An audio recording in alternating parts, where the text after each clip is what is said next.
Welcome to the return of Cars with Curtis here in Season 4, Episode 1.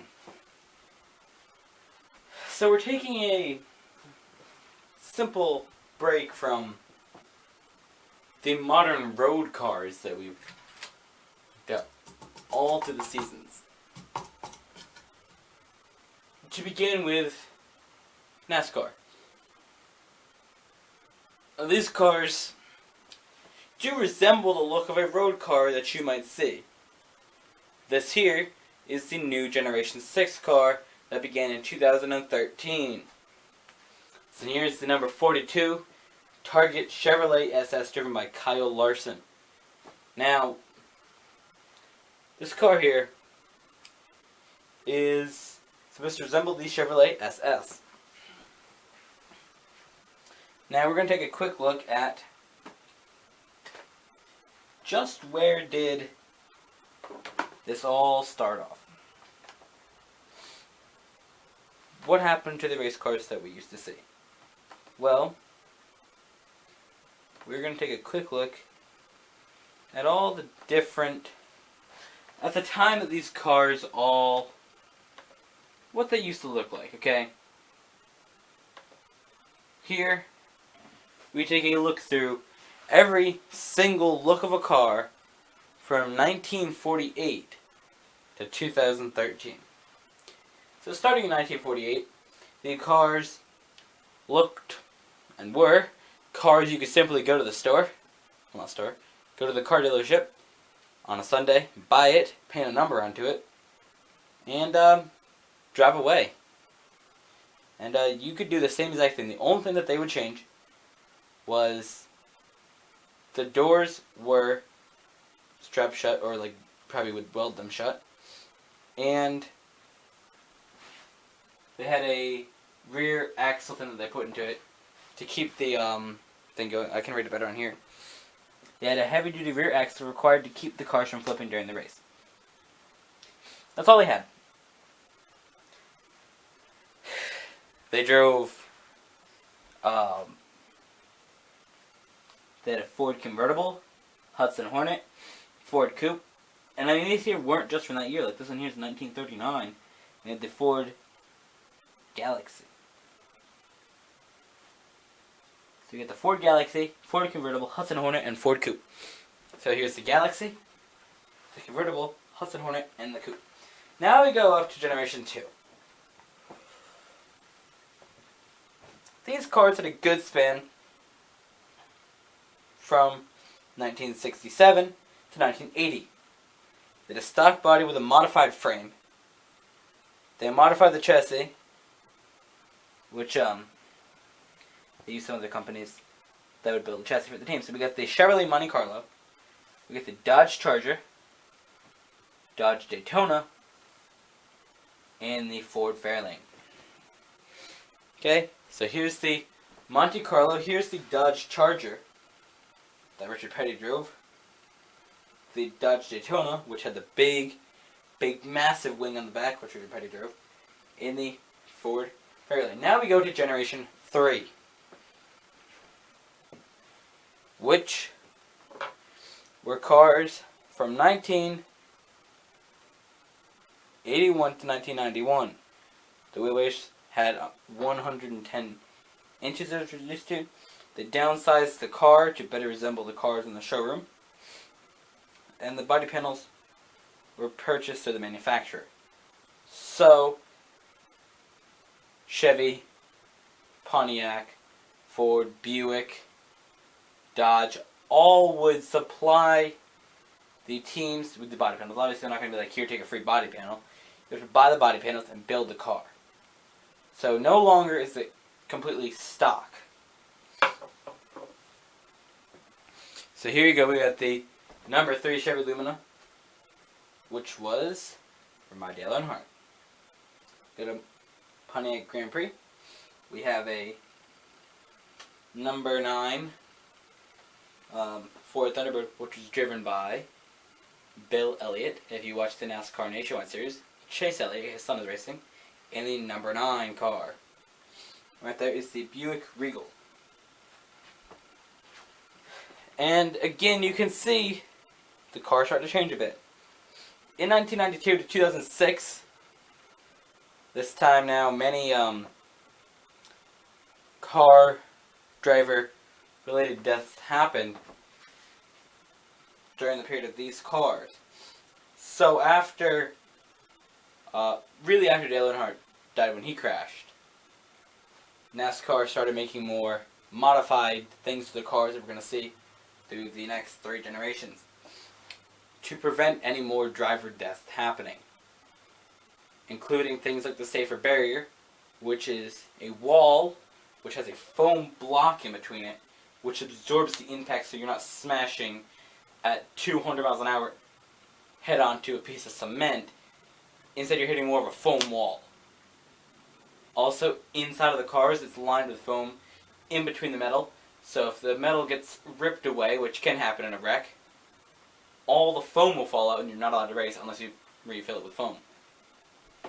So we're going to look now for 1992 to 2006, highly modified bodies. You spend a lot of time in the wind tunnel trying to gain the edge of how it worked. And they had molded fiberglass, which would be based off the production car for the front and back bumpers. Now, what they did here is the cars really do start to lose their stock look. I mean, you try to make them as aerodynamic as you could, but what's easy about them is you can easily, for any of the cars from generation 1 to 5, take a hammer and just start smashing the metal back into shape. With the generation 6, if we see carbon fiber is less flexible. Easily banging with a hammer. I mean, if you smash it, it more shatters than anything. It'll crack and split. So to put it back in shape is less likely, so they have pre-made bumpers and all that stuff that they can just drill onto the car and it will go back to better as we will see with a later image of a car. By the way, so that's that. We got the Ford Fusion, Dodge Intrepid, Ford Taurus, and Chevrolet Monte Carlo. Now we go to Generation 5, which are from 2007 to 2012, which really in that period they gained many things from designing the cars to look more like race cars and less like real stock street cars. And that's the thing about the stock car, is you want to get a car that looks like a race car. You can say, I drive a car that looks like what Kevin Harvick races with. Where you go down to these, and he drives at the time, Chevy Impala. So you had a Chevy Impala, yeah, you could be at a Chevy Impala, but it doesn't look anything like it. That's what we go back to in Gen 6, but we'll take a look at that in a second. Generation 5. It had new era of safety. New wings, new downforce, and the cars flipped over a lot. They had a common body and chassis for all manufacturers, which reduced the need for track-specific race cars. So, the chassis are all the same. So, your chassis that you use in New Hampshire might be the same as Daytona with these cars. There's less for that. The front slitted rear wings offer teams aerodynamic adjustments to the car. And what we have here, we have the Chevrolet Impala SS right here. We get the Dodge Charger, Toyota Camry, and the Chevrolet Impala SS. So, this is the first time we see Toyota as a car maker, as they came in at Generation 5 in 2007. So really, when the car of tomorrow, as these were called, the big wings and the front splitter, which we'll also take a look at in a minute, was that one. But now Generation 6. The manufacturers in 2012 and 2013, well, 2012, took a lot of time to make an aerodynamic, fast race car that can go 200 miles an hour while still looking like the car that you can have in your driveway. A Ford Fusion, Toyota Camry, and Chevrolet SS. The companies took time to shape them, and also the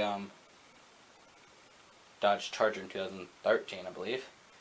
Did they do 13 or did they in 12? Either way, those companies took lots of time to shape the body, make it look like what they are. The enhanced body design to resemble the cars found in showrooms across the United States. The design puts stock back into stock car racing. As you look up here, this here is a showroom style Ford that looks like a showroom style car, but that's the real race car. That looks just like a Ford Fusion you can get on the road. So that's that. So now let's take a quick look at the change from 2007 to 2009 of these cars. But this change actually that you look at, or both, what happened in 2007. So 2007 was a very interesting year, as they took a quick change from what they used for every car. So in 2007, both these here could be 2007, okay?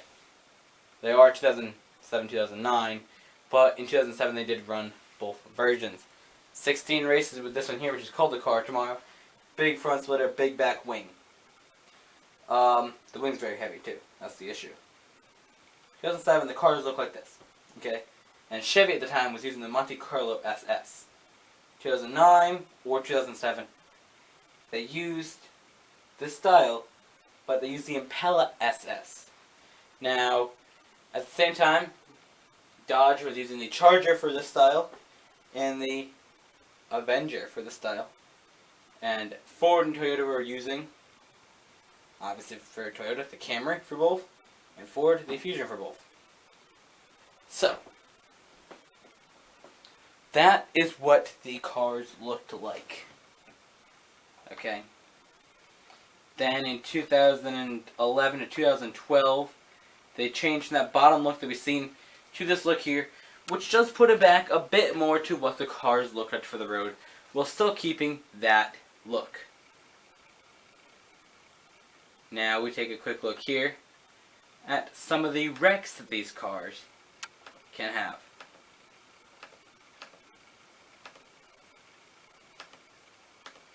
This here is the number 14 of Austin Dillon, who was standing in for Tony Stewart, as Tony Stewart last year broke his leg in a one of those little dirt car incidents where he crashed and broke his leg. So Austin Dillon and Mark Martin stood in for him for this one here. So Austin Dillon stood in, and he goes in the air. Okay, these are the new, brand new, safe Nascar cars, which is still possible for them to go in the air. Less likely, but still possible. And that was in 2013. This year, 2014, at Talladega, this happened. And if you're wondering, well, how can you tell what's the difference in the year? Two simple things. One, there's Brad Keselowski wrecking one lap down in a white number 2 car, which last year was blue. And you see the number 4 car, which is the first year that the 4 has driven in many years. So basically, he's one lap down and he wrecks. Brings out a caution, and yeah, there you go. So Brad Keselowski, your championship leader.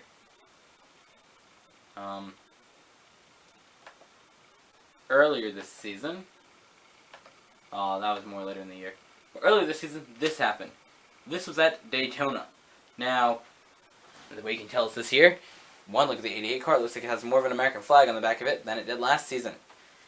There's the number 41, which is back this season also. That's a back bumper of a car, which is gone. He's in the wall, up like that, wreck, massive thing. Now, the thing is that proves these cars are much safer. This is years ago, drivers had more of a chance to be killed in these accidents.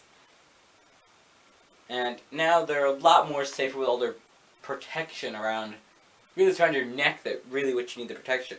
Because you hit really hard and your head will go forward and break your neck and you'll die. So, to make it safer, they have basic devices that really keep your neck almost like straight. Like, you can't really move your neck that much. I mean, you can turn your head, but it's not so much your head's gonna fly forward or fly backwards. Either way, so there's a bunch of cars piling up. Later on, there's another car that comes and plows in the back, and they all go up on each other. One more wreck to prove that these cars can still catch on fire. They're not fireproof. As, Kyle Larson learned this season. And what I was talking about with the added on little parts, right here is the added on piece of, obviously they have a color for what car it is. So Kyle Larson, the front of his car is red, so it's red, and you tape it on and all that fancy stuff. Yeah, he hit the wall, caught on fire, and that really what put him out of the chase this season. But either way, that happened in August too, so that was a recent wreck. Not really good for him, but things can happen like that. I'd like to tell you, thank you for watching the first video of Sunday's series, and the only one this week. Starting next week, we bring back to you Top Challenge and NASCAR Diecast Review.